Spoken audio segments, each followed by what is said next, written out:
oh, you know this guy would be a perfect match for you. Yeah. Oh yeah, let me fly across the country, get in my minivan and drive all the way up to the hotel. Crazy.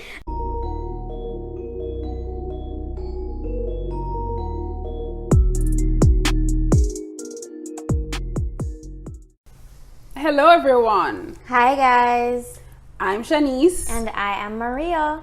And this is our podcast, Cinema Chicks. Today we're going to be talking about The Bachelor episode 6.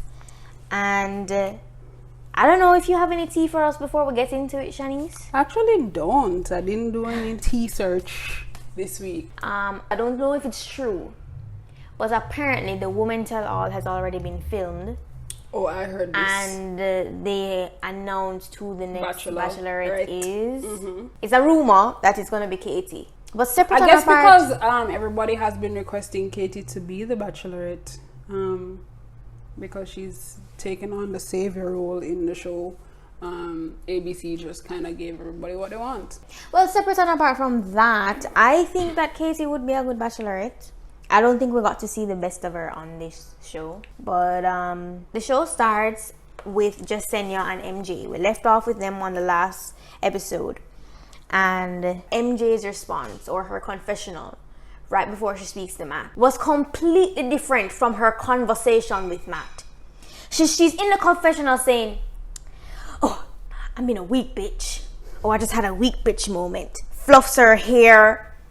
And you know, acting like, you know, she's big and bad. And then right after she goes and she talks with Matt. And she crying and saying how vulnerable she's been. And saying that she preaches harmony and peace. Yes. My thought was, this girl is an excellent actress. Yeah, I made that same point too. My note here is MJ deserves an Oscar for that. To be honest. Yeah, for real, like she was so good at switching it, making the switch. And I just thought back to what Jasenia said the week before, which is that she's one way in the house, one way in front of the cameras, and one way in front of Matt. And she said to MJ that you preach about weak bitch energy, but guess what? Weak bitches lie. Yeah. I don't know. I just thought that Jasenia, I really like Jasenia's energy. It's not like she's trying to be rude. She's just standing up for herself and what she has seen from what MJ has displayed. So I think that's all that it is. And MJ is only fueling it even more by continuing to lie. Exactly. When they do the 2-on-1 between the two of them, Matt comes back and he sends home MJ. Right, so we see that Jasenia got the rose and she was happy. She goes back to the girls and Chris Harrison comes out and tells the girls that there is going to be no cocktail party and Matt wants to go right into the rose ceremony. At this point, Serena C started freaking out and she tried to blame Katie for the cocktail party being cancelled. No. This is something I thought was going to happen eventually. At least one girl has shown she is blaming Katie, but I think it's more so that you're feeling insecure about the position that you're in now, and so you're trying to put blame on anybody or anything. And Katie is just the only other person in the house who you can think of right now because the problem girls are gone. Queen V is gone. Anna is gone.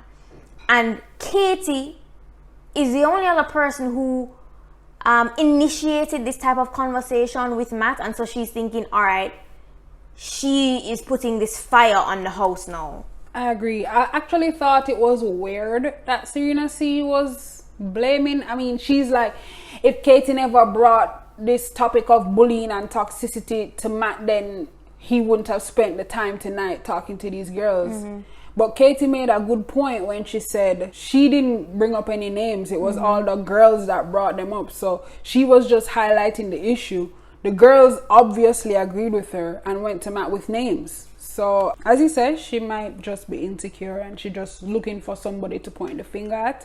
And Katie was most convenient. Do you have any comments about the rose ceremony at all before we... I just remember Brittany leaving. I thought she looked damn good. Just wanted to say that. But she left, and I wasn't expecting that. I thought it was weird that she left. Like the week after there was a scandal about her being an escort and Matt, that being brought to Matt's attention. And then he was just like, all right, yeah, no, not you. I guess there just wasn't any other connection between them, because they didn't, apart from the kiss that she gave him on the first night, we never saw anything else, a spark between them. I feel like she was trying though, like she really tried to get a lot of time with him, but there was just no spark. Right. Ryan, one of the other new girls, went home as well, and we finally see Maggie, the Ethiopian girl, leave last night too. Yeah. So those girls went home. Right. So Piper gets a one-on-one, but before we see that one-on-one play out, we see more of Serena C and Katie. I thought that was a pointless conversation. At this point in the show, I was getting bored. I was like, really, Serena C? What's the point of doing this again? Is this all the producers had to show us, for this week? Is there nothing else we could have seen? Honestly, the conversation was pointless. It was just a repeat, basically, of what was happening. They were shouting at each other, and we saw Katie kind of getting annoyed and frustrated for the first time, because she's usually very cool, calm, and collected. But this time around, I think it's because she just don't understand why this person is saying these things. Because it came out of nowhere. Like, and she was saying that Katie is not here for Matt. I was like, Serena, why are we having this conversation? Like, why is this conversation even happening? It's like she was just pulling from straws, trying to find something to say. I'm like, how will you come to the conclusion that Katie is not here for Matt? I didn't get that at all. It really is. It boils down to the insecurity. There's nothing else. It's just insecurity. Nothing else. But it was kind of funny when they separated. Oh, yeah. And then Serena C went back to the rest of the girls. Yeah. She's basically still talking about Katie behind her back. And Katie just walks up and she's like, yeah. No, don't stop on account of me. Yeah. No, continue. And then Serena is like, I was just telling the girls that you told me that you're not here for Matt. She's like, you need to stop telling people what I'm saying, because you're doing a horrible job at it. After that scene, we meet Heather for the first time. Yes, so I don't know if we mentioned it before, but Heather was on another season. She was on Colton's season. So she was on Colton's season. She and Hannah Brown are good friends, so she says.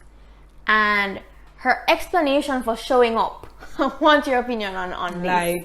She says that, Hannah hung out with Matt during the quarantine, and she came back and she told me that he's just a great guy and he'd be the perfect guy for me, and so I could not let him get engaged without meeting him. I think that was a straight up lie. And if you agree with me, if you watch the episode all the way to the final part of this episode and you agree with me, let us know down below, because honestly, I don't think that what she said that Hannah said was a lie. Hannah probably did say that he'd be a perfect guy for you, right? That's one. Yeah, no, but she said she wanted to meet him. Like, they've never seen each other before, they've never met. They probably had conversations over social media before. That's the vibe I get. I don't think they've met in person. Oh, you know what? Yes, that might be the case. That might be the case. Why she chose to leave out whether they had conversations before, I don't know. But it's very strange for you to just hear somebody say to you that, this guy would be perfect for you, and then you have to rush to go meet them and see if you can sneak in, see if you get it. That's weird. If somebody said to you that, I think this guy would be perfect for you, you going to go out of your way to go meet the guy? Or maybe if I heard that the guy was now on a season of The Bachelor and he was a bachelor, I would have shrugged and said, well, my loss. That's what I would have done too. Like, I wouldn't try to go out of my way to go on the show and compete with all these other girls again. I've done this already. Yeah, no. Definitely not. I feel like that experience is traumatizing in itself. Why would you want to put yourself through that again? What them talk about so, but why is she so sure? It would have made more sense to me if she had said that she has spoken to him on social media and she liked him from her conversations, be it small as it is, but she had an interest and so she wanted to come and meet him in person. That to me would have made more sense than just a friend telling you, hey, I think you should, try and meet this guy. I agree. I agree. This guy would be a perfect match for you. Yeah. Oh yeah, let me fly across the country, get in my minivan and drive all the way up to the hotel. Crazy. And it was a ballsy move. She was risking, she could have been embarrassed. Chris Harrison could have sent her right back. Yeah. Or Matt could have possibly, we don't know what's going to happen we don't know. As yet. I feel like I don't think he's gonna let her stay. I think he's gonna let her stay. Let me tell you why I don't think he's gonna let her stay. He has already seen the negative impact on the house because of new girls coming in. And if he really is true to him wanting to keep the space safe, and I think he is true to that, then I don't think he's gonna keep her. The only way I think he will keep her is if it is true that they have had conversations before and indeed like her too. I mean, when you put it that way, you might be right. But in the preview, I'm just skipping a little. We saw the girls crying and one bag of things, and I'm wondering why else would they cry? Like, what are they crying over?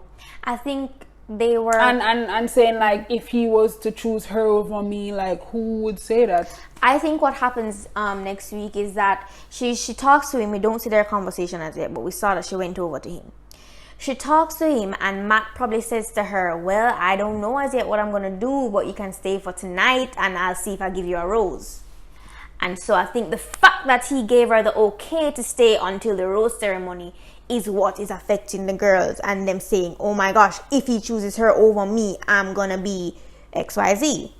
Well, that's alone. If I was in their position, I would have been upset too. But let's see. The girls are very emotional this season, It's because they're cooped up.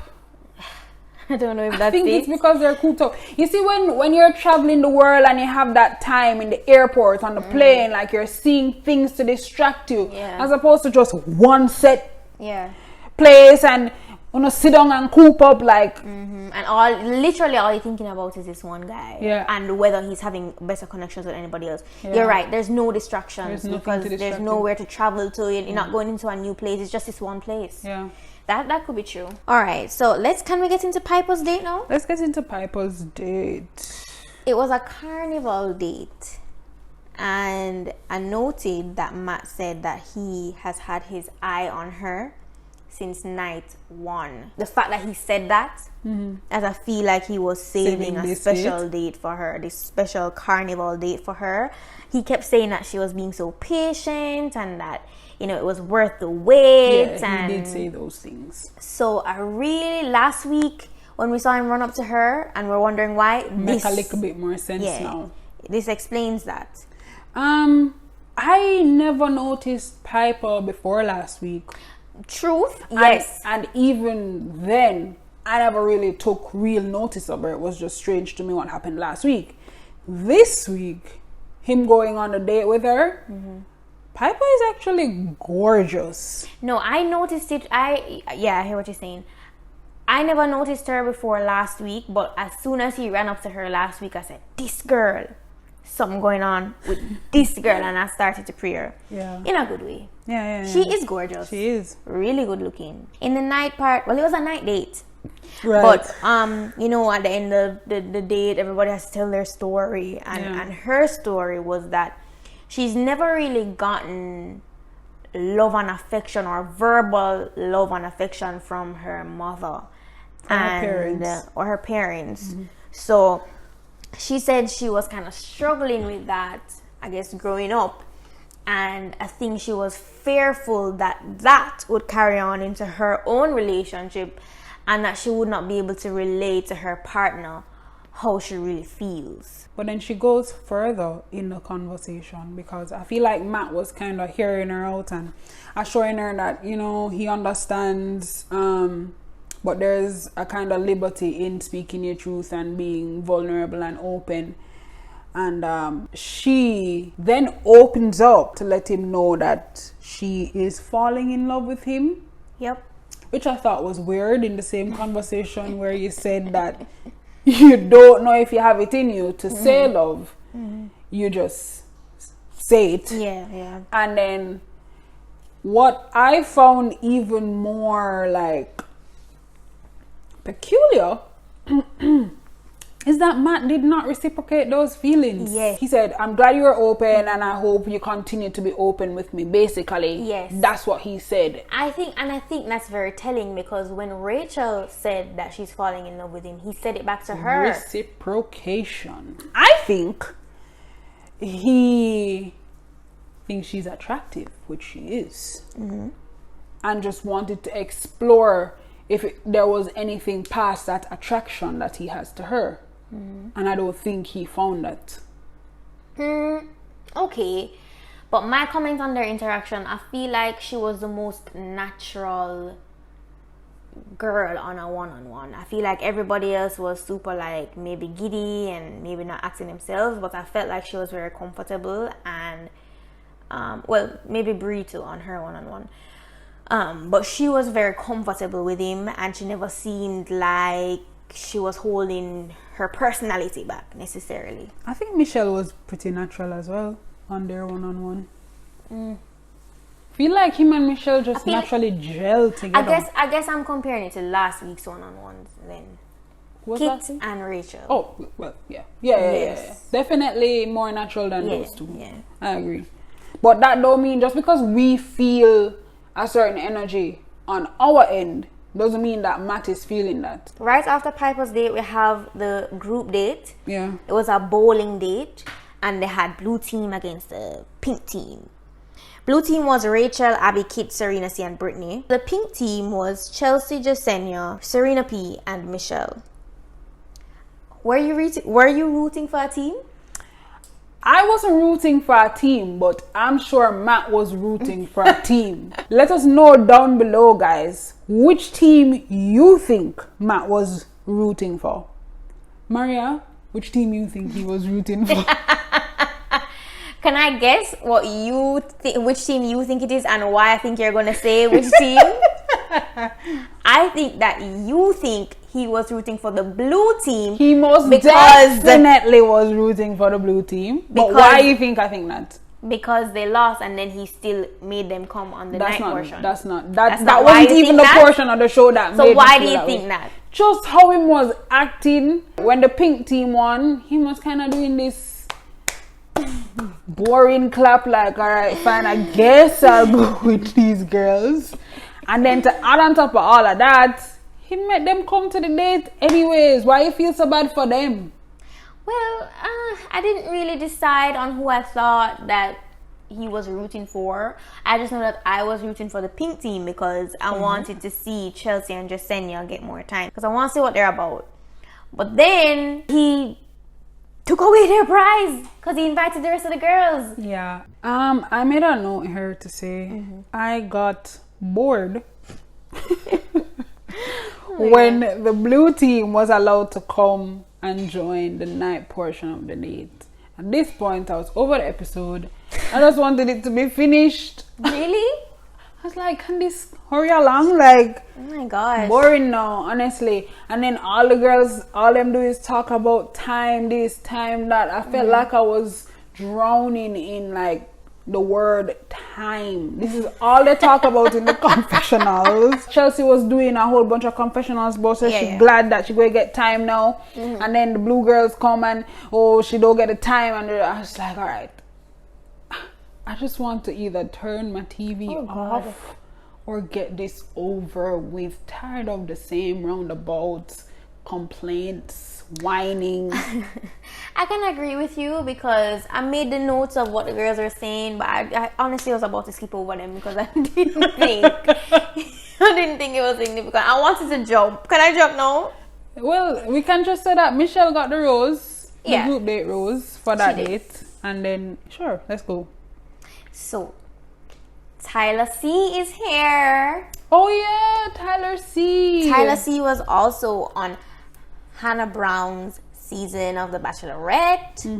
And he is the best friend to Matt. So here we see Tyler coming in. They have a little chat, and only thing I want to point out from that first conversation is that Tyler asked him if he sees himself proposing at the end of this, and he said yes. What I want to point out from the first conversation is that Matt, in his confessional, said that he saw the process work for Tyler.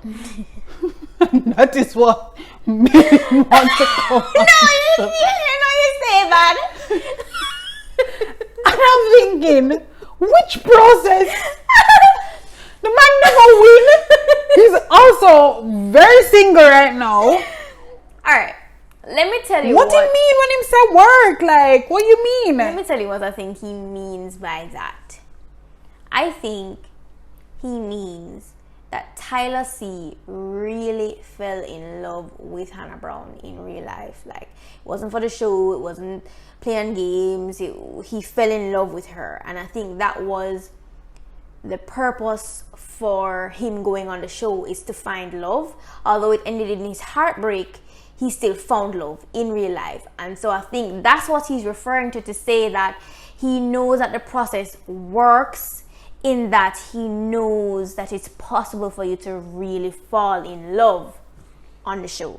That's what I think. So wait, what does Matt want out of it then? Just because he's never experienced love, is he just trying to come on here to feel something?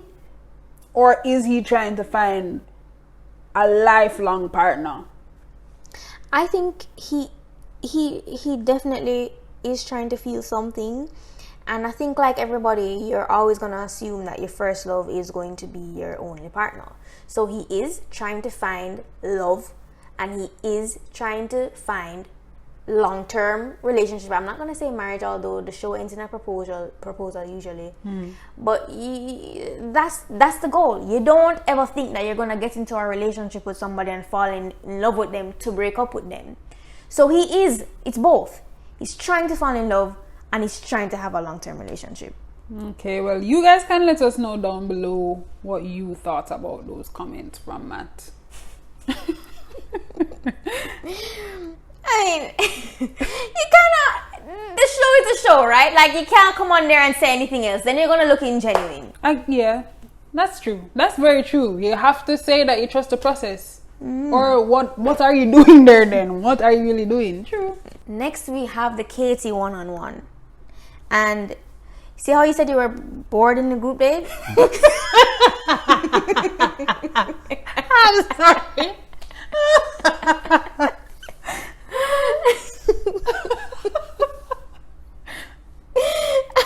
I was bored on Katie's one-on-one. I don't feel like Katie's date was about her. No. It was about Tyler. I feel like Matt was just glad that his best friend was there and wanted to have a moment with his best friend.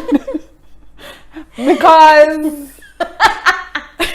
Alright, no, let me tell you what I think about the date. So, just to give us a background, the date was Katie and Matt playing a prank on Tyler. Tyler is at the hotel that they're staying at because he came to visit and do his little talk.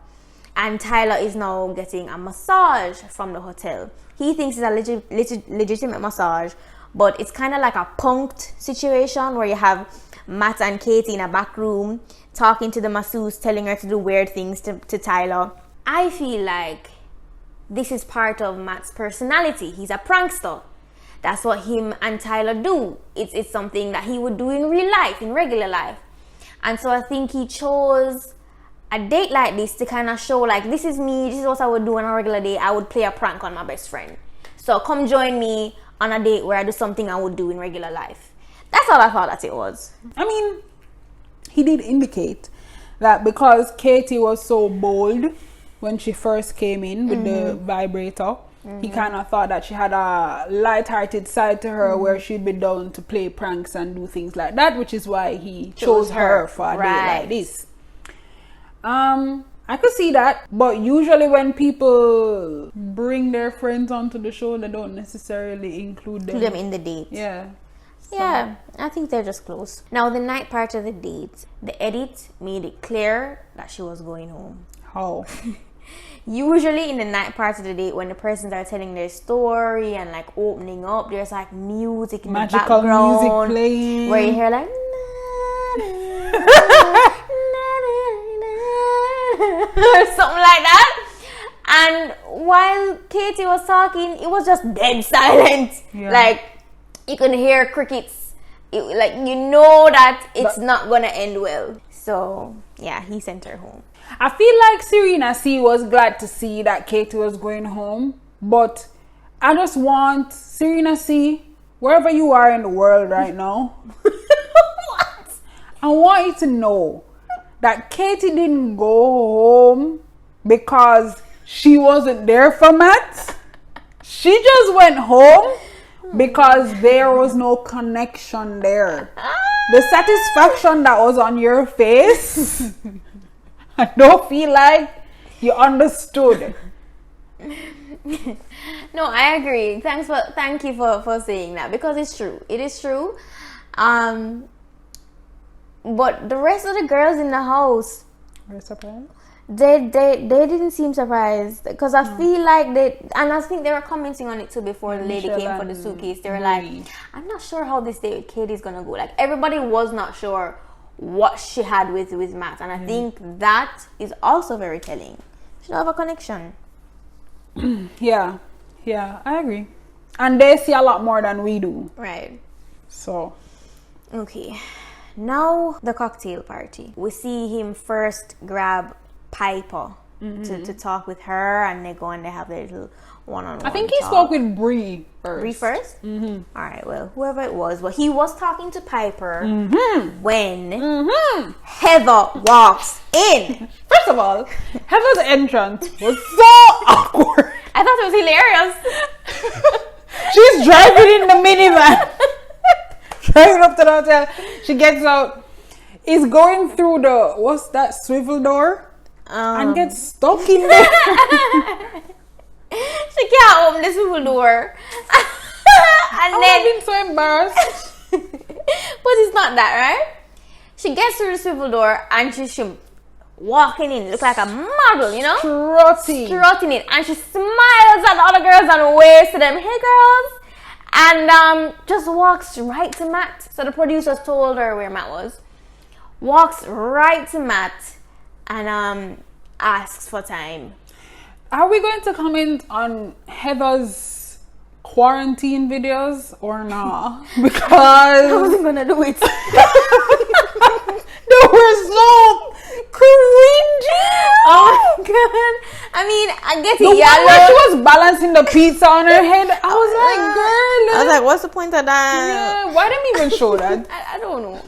I wasn't gonna talk about it. I don't know if she thought it was funny, but I mean, as a viewer, I was like, I'm never gonna show me this. You know, and if she don't make it to next week and she watch back that episode, Oh god. she must be so embarrassed. I don't know. Cause them probably call her and say like make little clips and do this, do that. Yeah, probably. Yeah. And so she pissed. I would be pissed. Well, Making me look like a clown. alright, well, what I want to comment on, because we already spoke about what we thought was gonna happen with Heather. Piper's reaction when she came back to the group after Heather interrupted her, she was like, what the beep? She was pissed. Yeah. Pissed. And I was wondering why so pissed, because she just got a one-on-one, so she had enough time with him this week. But I feel like you just explained why she's so pissed. Usually when the girls get a one-on-one, that is when them come back raw. Them come in the house raw and like ready to be emotional about every little thing that happens. You know, you're right. Yeah. Most of the girls who get them one-on-one, them start freaking out the same week after their one-on-one. It's true. It's true. But what I want to comment on is that laugh that will go down in Bachelor history forever. When Matt see Heather walk in. Oh. That laugh. What was that? What was funny? Honestly, the girl walking, Heather. He knows Heather. I think he know her because of Hannah. Hannah probably said to him as well, oh, my best friend Heather, she'd be great for you too. Yeah. I think maybe Hannah was trying to set him up before he became the Bachelor. Yeah. So I think that's why him laughed, because Hannah probably told him about her too. During quarantine. And so he's like, oh, what are you doing there? And then just laugh. You know what it is? You should understand it too, because you laugh in awkward situations when you don't know what to say or do. True. No, so I think that's very all true. that it was for him, that he was just laughing because he feels awkward, like him don't know what to do. Like, he knows who this girl is. So he's like, oh my God, what's happening? Yeah. You know? And he was probably just thinking like, the producers, they don't quit. They don't quit. What the hell is this? Yeah. Yeah. But I think that laugh really freaked out Piper. Because Yeah. I think she thinks now that this is somebody who knows Genuine good connection. Yeah. And I think that's why it freaked her out. Agreed. So, what we need to do now is talk about our top 3? I was going to say top 4. Let's try and guess each other's choices. Michelle, Rachel, Bree, Piper. Yeah. That's actually my top 4. I was also considering Serena P, but then I think Piper outshone her, so... Yeah. You know who I feel bad for? Who that? And last week I did kind of dismiss her, but Abigail. I was thinking like this whole time she would have go home by now. I think if she doesn't get a one-on-one next week, she's going home. Well, guys, that is our review. You guys can let us know what your guys' top 4 is. Let us know down below in the comments. I feel like they're going to be the same as ours, but still list them out. We're interested in seeing. We thank you as usual for listening, guys. We really appreciate it, and we love the comments, the DMs, anything that you want to say. Go ahead and say it. We want to hear it. Also, remember to like the video, share with your friends, and subscribe, and click the notification bell so that you know when we have posted. All right, guys, that's it. See you next week.